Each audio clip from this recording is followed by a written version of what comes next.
two modified sedans in Albany, Georgia. It was a Sunday evening, just past 9 o'clock. Two cars lined up on a residential street near West Oglethorpe Boulevard. Both had been modified, lowered, tuned, and fitted with aftermarket exhaust systems that bounced off the surrounding houses before the drivers even touched the gas. Witnesses later described the sound as something between a scream and a thunderclap. Neighbors had heard it before. This particular stretch had been used informally as a drag strip. On weekend nights for years, local residents had complained repeatedly. Nothing had changed. Both cars had been clocked on that same street weeks before, and local residents had filed 3 separate noise complaints in the month leading up to that night. When the drivers launched, they were doing over 90 miles per hour within seconds. Nobody had cleared the area. Nobody had thought to.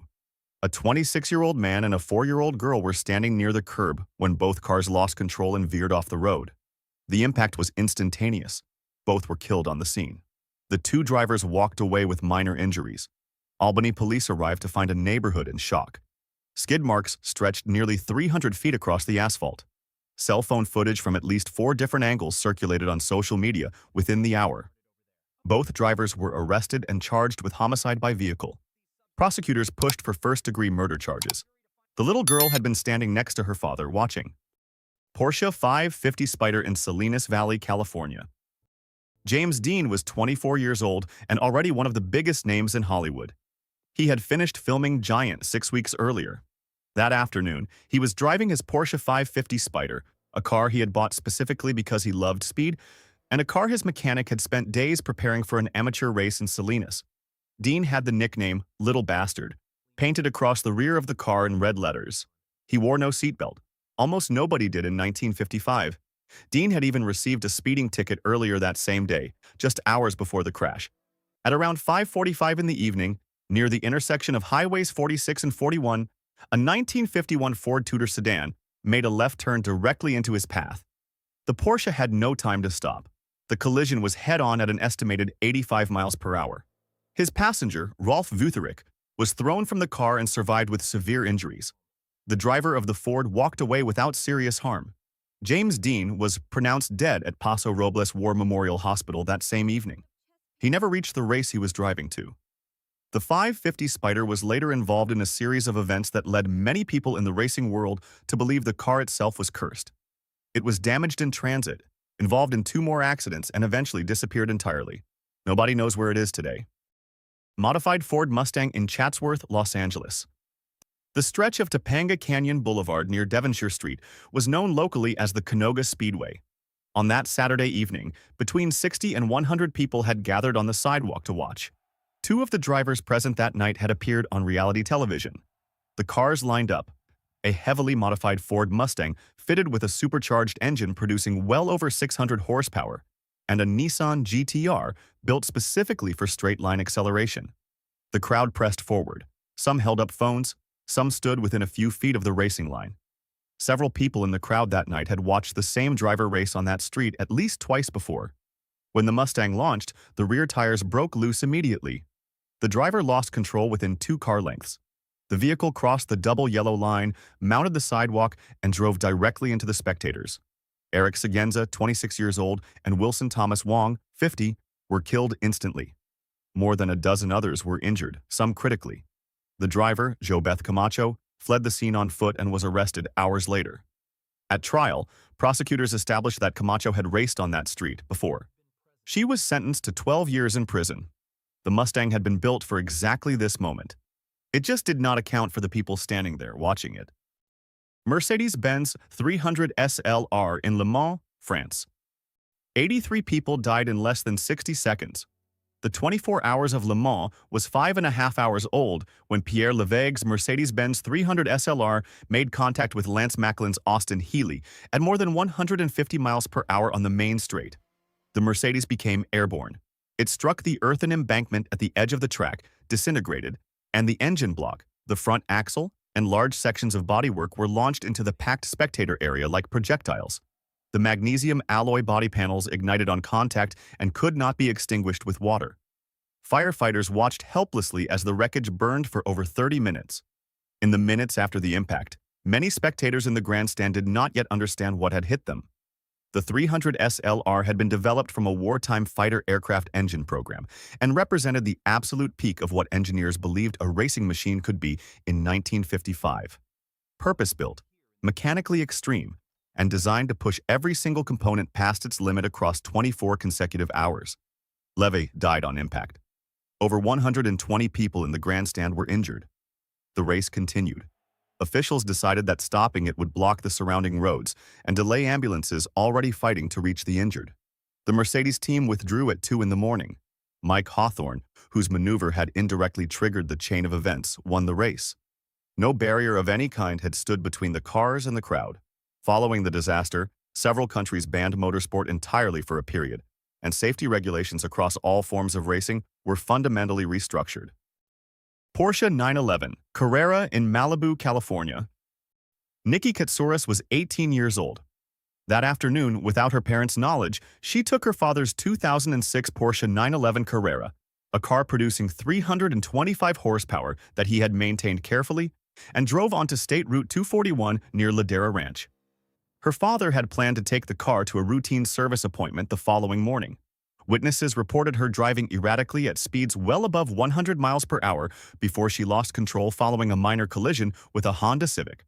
The Porsche went airborne, struck a concrete toll booth structure at full speed, and was destroyed on impact. Nikki Catsouras was killed instantly. What followed compounded the family's grief in a way few cases in recent American history have matched.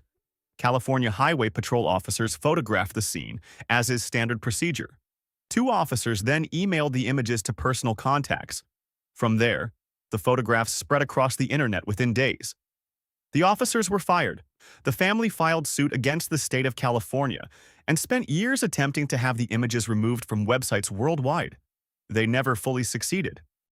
Ferrari in Skopje, Macedonia. The Gumball 3000 is not a sanctioned race. It has never been. It is an annual road rally for wealthy participants driving exotic and heavily modified vehicles across public roads through real traffic and real cities. Organizers have always described it as a touring event. Participants have always driven it as a race. The stretch of road where the impact occurred had a posted speed limit of 50 miles per hour. In 2001, the route passed through Macedonia. 2 participants were driving a Ferrari at speeds witnesses estimated above 160 miles per hour on a public road outside Skopje when they entered an intersection and struck a Peugeot driven by Saško Mitrovski. Saško died at the scene. His son Vanko, who had been in the passenger seat, died in hospital 2 days later. The Ferrari crew fled the country. They were later extradited and convicted of causing death by dangerous driving. The Mitrovski family had done nothing except drive onto a public road at the wrong moment. The Gumball organization faced widespread calls to cancel the event permanently. It continued regardless. Mercedes-AMG GT 63 in Van Nuys, Los Angeles. It was a Wednesday night in a quiet section of Van Nuys when a Mercedes-AMG GT 63 and a Rolls-Royce Cullinan began racing down a residential surface street. Both vehicles produce enormous power in factory form. The AMG GT 63 delivers 630 horsepower from the production line. Witnesses described both cars as having been further modified, with aftermarket exhaust systems audible from several blocks away before the vehicles even came into view. The street had a posted speed limit of 35 miles per hour. At least 2 nearby security cameras captured the entire sequence, from the start of the race to the moment of impact. A Honda Civic was attempting to turn into a driveway when the Mercedes struck it at speed. The impact pushed the Civic more than 40 feet. The driver, a man in his 40s, was pronounced dead at the scene. The Rolls-Royce did not stop. The driver fled and was not immediately apprehended. LAPD released surveillance footage and asked the public for help identifying the vehicle. The man in the Honda had simply been trying to get home. Top fuel dragster in Englishtown, New Jersey. Scott Kalitta had been racing professionally for more than 20 years. He was a top fuel dragster driver and the son of drag racing legend Connie Kalitta. Kalitta had made a clean run just minutes before and was preparing for what should have been a routine second pass. At the Summer Nationals at Old Bridge Township Raceway Park, he was running a standard elimination round when his dragster's engine failed catastrophically near the finish line. Top fuel cars are the most mechanically extreme vehicles ever built for competition. They run on nitromethane, produce over 10,000 horsepower, and accelerate from 0 to 330 miles per hour in under 4 seconds. Every component is rebuilt almost entirely between runs. Every pass pushes metal, rubber, and fuel systems to an absolute limit that has no margin. On that afternoon, Kalitta's engine detonated. The car lost its braking parachutes and overran the shutdown area at well over 200 miles per hour, striking the barriers at the far end of the track. Scott Kalitta died at the scene. He was 45 years old. The accident led to immediate changes in NHRA safety regulations, including the mandatory extension of shutdown areas at all national event venues. Porsche Carrera GT in Valencia, California. Roger Rodas was driving. Paul Walker was in the passenger seat. The car was a 2005 Porsche Carrera GT, a vehicle discussed for years in automotive circles as one of the most demanding production cars ever built. No traction control, no electronic stability system. 605 horsepower through a ceramic clutch designed for a race car, not a road. Rodas and Walker had just left an event at Walker's shop, Always Evolving, a facility that specialized in preparing and tuning high-performance vehicles for private clients and film productions. Both men knew cars. Both men had spent years around vehicles operating at the edge of mechanical capability. The road outside the Valencia Industrial Park was straight, dry, and familiar. Several of Walker's colleagues later said that more than one person at the shop that day had commented on how the Carrera GT sounded different, louder, more aggressive than usual. At approximately 3:30 in the afternoon, Rodas lost control. The car struck a concrete lamppost, then a pair of trees, and burst into flame immediately on impact. Both men died before emergency services arrived. Walker was 40 years old. Investigators later established that the Carrera GT had been traveling between 80 and 93 miles per hour at the moment of impact on a road with a posted limit of 45 miles per hour. The car had not been modified that day. It did not need to be. If you liked this video, hit subscribe for more like it, and let me know in the comments what you want to see next.